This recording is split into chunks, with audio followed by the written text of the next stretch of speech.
So, Bismillah ar-Rahman ar-Rahim. Sallallahu ala Sayyidina Muhammad ashraf al-anbiya wal mursaleen. Today we're going to hopefully look more in depth at the concept of Iman and then Ihsan. The hadith, which is the second one mentioned in the book by Imam Nawawi, the 40 hadith, is a hadith that was uttered about 80 days before the Prophet ﷺ actually died. So it's considered the best overview of the Islamic tradition. And in the hadith we saw that the first question was asked was about Islam. And the 5 pillars were given to express what Islam was. And then the next question was about Iman. And then it followed by a question about Ihsan. And then about a question about time, the end of time.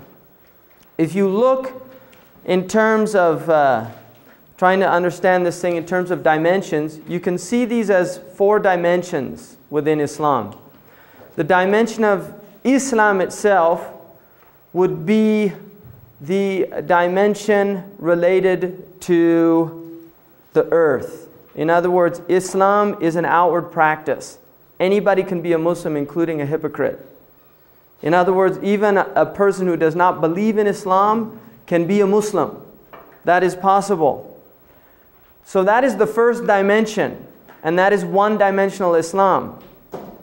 Just as you have one-dimensional Christianity, one-dimensional Judaism, or any other tradition. We're simply going through the motions. The tradition is not impacting us in any way. And this is, I like to call it religion, because I think religion fits into that category.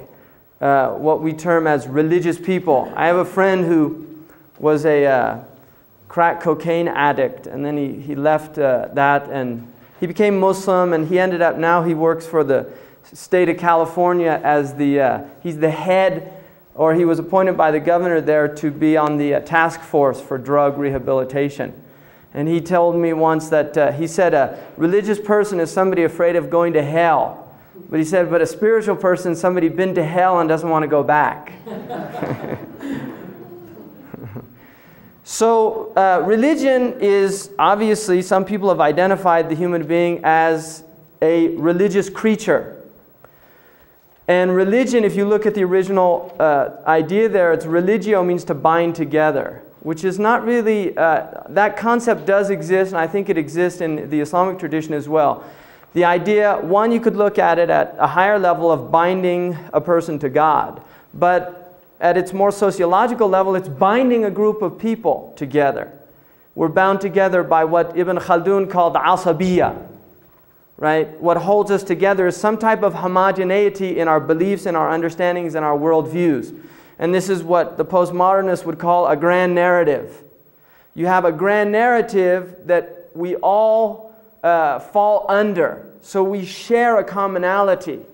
And traditionally, religion has definitely provided this aspect in cultures. And this is why people who were of minority status in a culture were people that did not tend to share that homogeneous worldview. Like in the Western civilization, certainly the Jewish tradition has always been marginalized by not only an ethnicity, but a worldview. They were different. The same can be said about the Catholics in this country for a long time. The Anglo-Saxon Protestants had very strong numbers, and when the Catholics began to immigrate to this country, there was a lot of problem created because there was a different worldview there. Now,